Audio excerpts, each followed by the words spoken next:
le monde entier a détecté cette période-là, période de la venue du Saint-Esprit. Amen.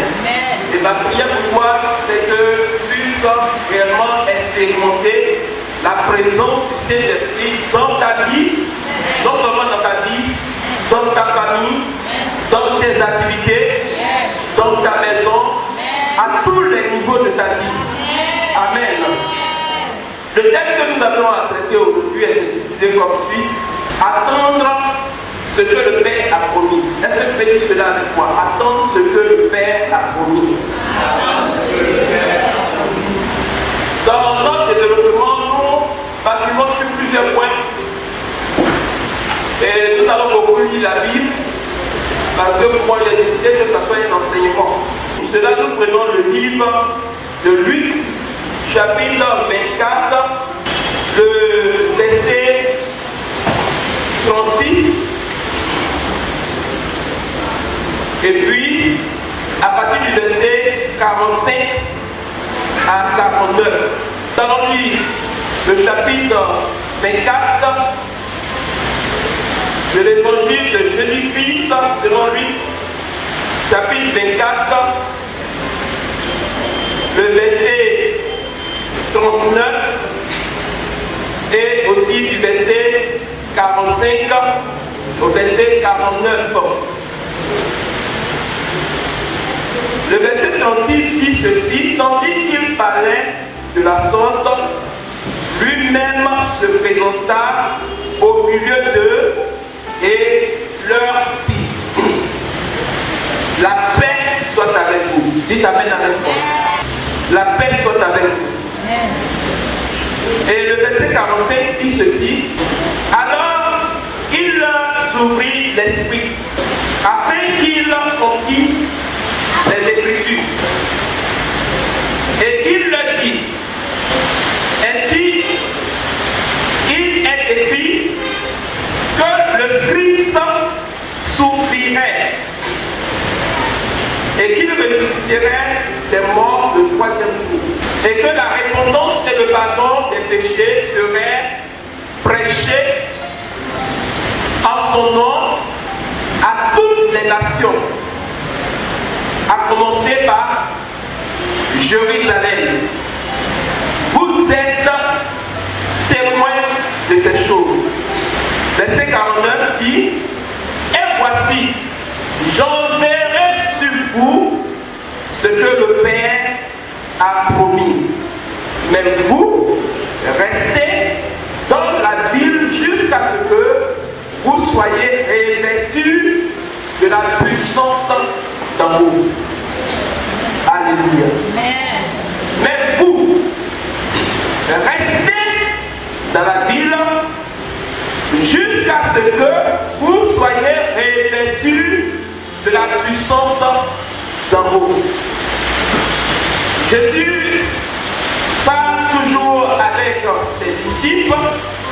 C'est ce qui se passe après sa résurrection, où il a commencé à apparaître à plusieurs personnes. Et là, il apparaît à ses disciples et en fait il donne des recommandations sur son départ et sur ce qui devait venir dans le but de pouvoir donner la force aux disciples de continuer le. Dites amen avec moi. Amen. Dites amen avec moi. Amen.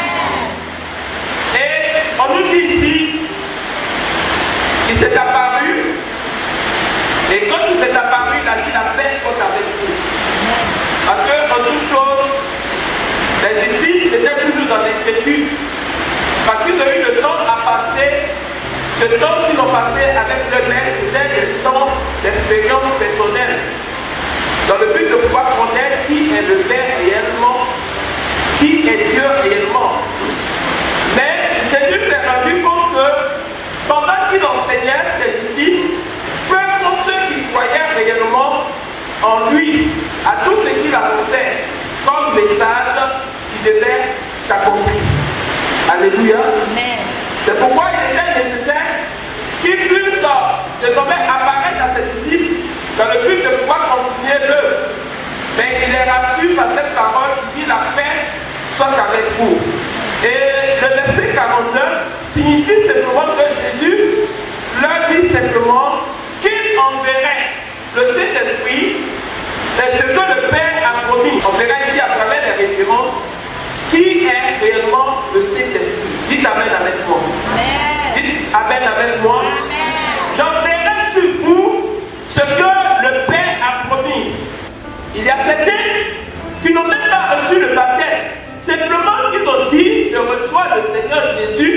de Nazareth. On peut voir cela dans le livre des Actes des Apôtres, chapitre 2, verset 38. Ils ont reçu le Saint-Esprit quand simplement ils se sont donnés à Christ, à Jésus de Nazareth. Certaines personnes étaient remplies du Saint-Esprit après qu'ils sont venus au Seigneur. Automatiquement, le Saint-Esprit, quand vous vous détournez, on l'a déjà dit, des choses du monde et autres, et vous vous retournez vers le Seigneur, le Saint-Esprit demeure en vous. Amen. Et quand on dit recevons le Saint-Esprit, certains ont tendance, parmi nous là, il y a beaucoup qui font exprès. Oui. C'est vrai, peut-être tu n'es pas là même, mais il y a beaucoup qui font exprès. Lorsqu'on dit recevez le Saint-Esprit automatiquement, c'est pas parce qu'un homme n'est pas tombé qu'il n'a pas reçu le Saint-Esprit. Il y a la maturité qui intervient dans l'effet de pouvoir recevoir le Saint-Esprit. Lorsque nous sommes là, le Saint-Esprit est en train de mettre des paroles dans le cœur de quelqu'un. Et vous savez, quand Dieu rassemble son peuple, dans le but de pouvoir enseigner, il parle au cœur. Et au milieu de son peuple, lorsque Dieu te met une parole dans le cœur et tu exprimes cela, automatiquement cette parole touche une personne. Alléluia. Amen. Alléluia. C'est pourquoi certaines personnes, il y en a, tant que tu n'as pas dit ainsi par l'Éternel, c'est que ce n'est pas Dieu qui a parlé. Mais tu peux livrer le message de Dieu tranquillement. En disant, voici ce que Dieu me met à cœur. Il y a telle chose. Ou bien, voici le verset que Dieu me met à cœur. Là où nous sommes, quelqu'un a reçu un verset. Là où nous sommes. Et si la personne a le courage de se lever, le verset que tu as reçu, tel que je suis en train de parler, si tu as le courage de te lever, comme tu te lèves et tu dis la parole, le verset, automatiquement quelqu'un est reçu. Alléluia. Amen. Alléluia. Amen. Alléluia. Amen. Le Saint-Esprit, nous ne pouvons pas l'acheter avec de l'argent. Simplement, lorsque nous nous donnons à Christ, simplement lorsque nous nous présentons à lui, simplement lorsque nous passons par le baptême, par la repentance de honte, le Saint-Esprit vient habiter en nous. Dieu, par son esprit, il y a un but pour lequel Dieu remplit une personne par son esprit. Dieu accorde son esprit à des personnes qui respectent, qui vivent dans l'obéissance de la parole de Dieu. Alléluia. Alléluia. Amen. Alléluia. Amen. Si tu me suis, balance ta main. Dieu accorde son esprit aux personnes qui sont en quête de l'obéissance de sa voix, de sa parole. Qu'est-ce qu'il faut faire pour obéir à Dieu? Dieu dit à tout son peuple, recevez le Saint-Esprit. Et ceux qui reçoivent le Saint-Esprit, c'est ceux-là qui se disposent dans le but de pouvoir recevoir le Saint-Esprit. Dites Amen. Amen. Si tu n'as pas le désir, tu n'as pas soif d'avoir le Saint-Esprit, tu n'auras jamais le Saint-Esprit. Mais si tu as soif d'avoir le Saint-Esprit, quand on a soif, quand il n'y a pas l'eau, qu'est-ce qu'on fait? On cherche de l'eau. Et un homme sage entend ce que Dieu dit et les écoute. Ce que Dieu a dit, Dieu me dit quoi? Et plus tu obéis à Dieu, plus le Saint-Esprit est en toi.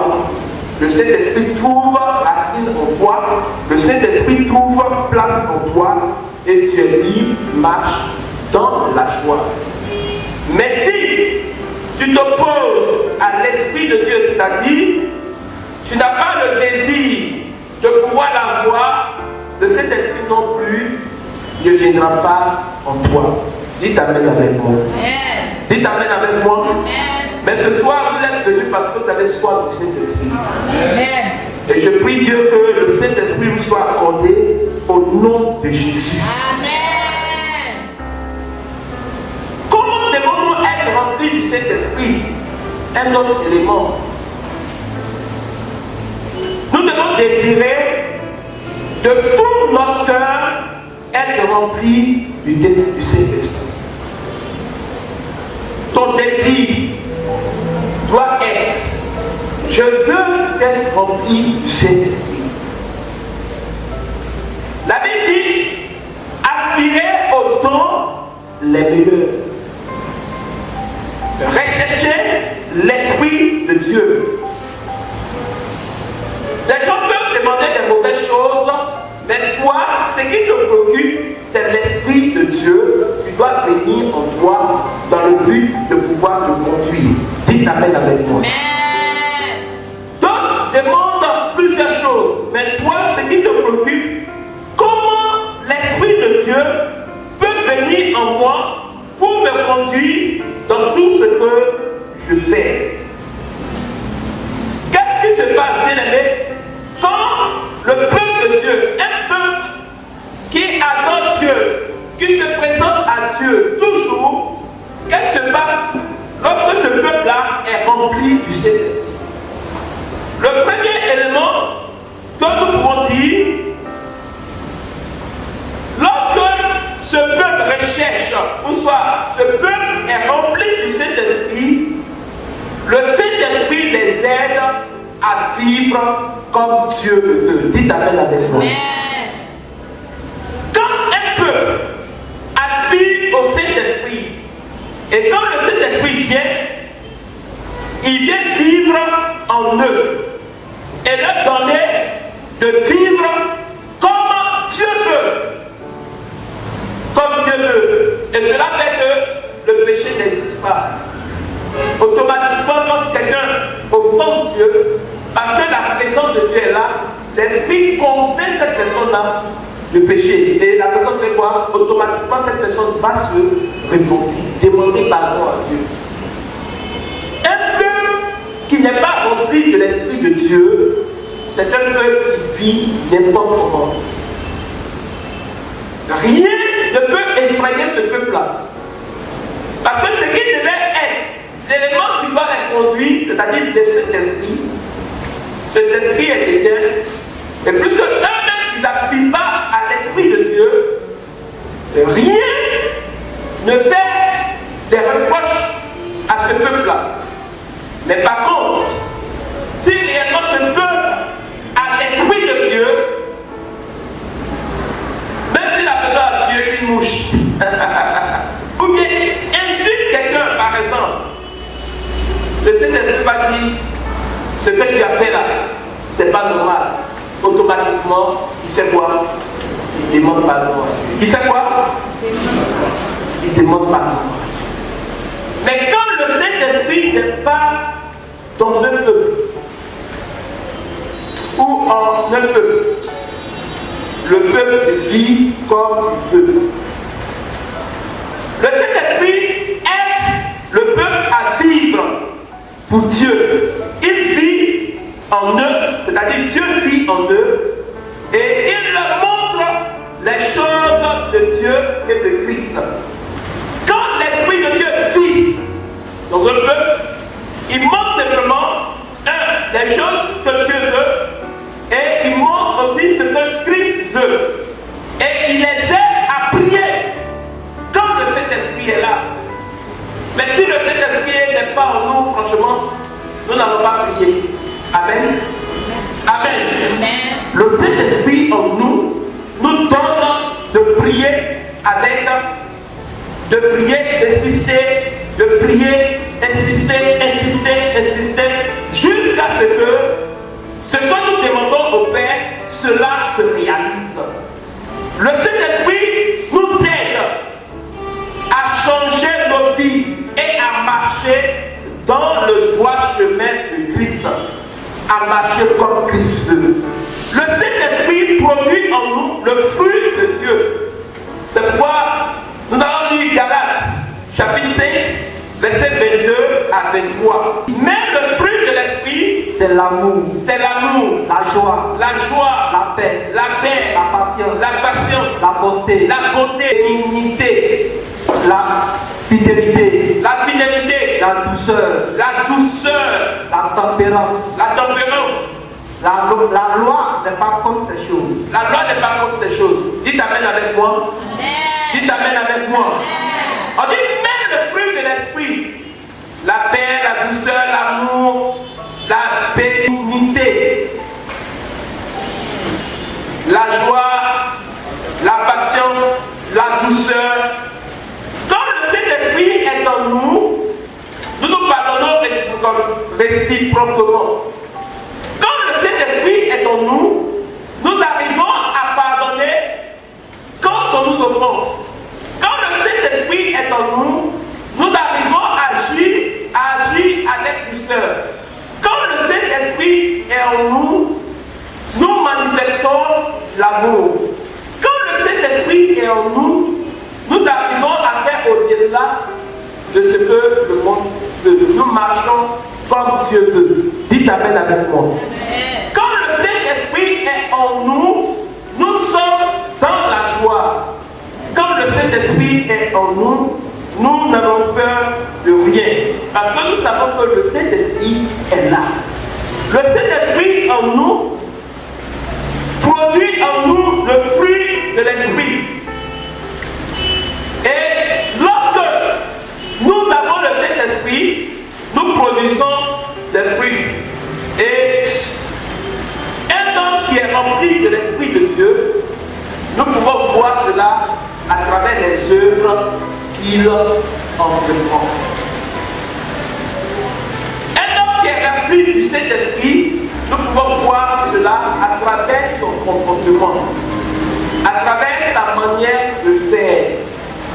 Un homme qui est rempli du Saint-Esprit, nous pouvons voir cela. Et l'Église a besoin d'être remplie du Saint-Esprit.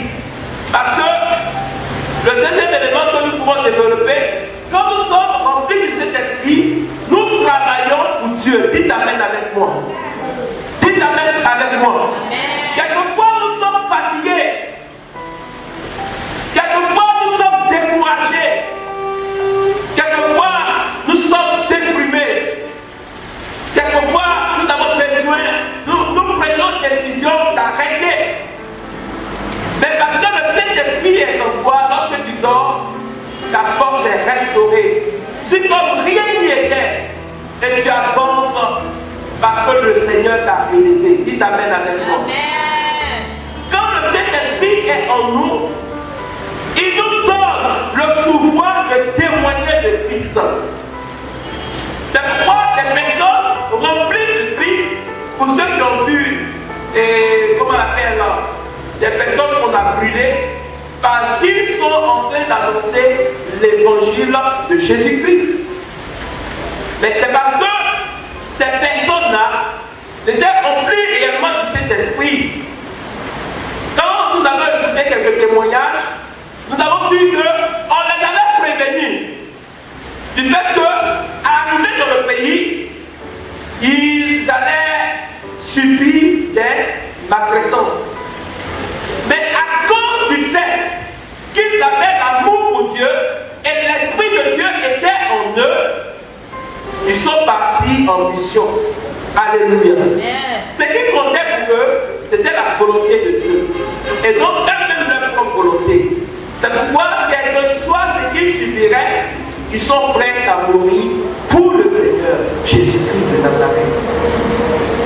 Le Saint-Esprit donne à ses enfants de travailler pour Dieu, d'être témoins de Christ. Il fait du peuple de Dieu un seul peuple. Le Saint-Esprit donne la possibilité de travailler dans la même vision, de marcher dans la vision du Seigneur. C'est le Saint-Esprit qui fait cela.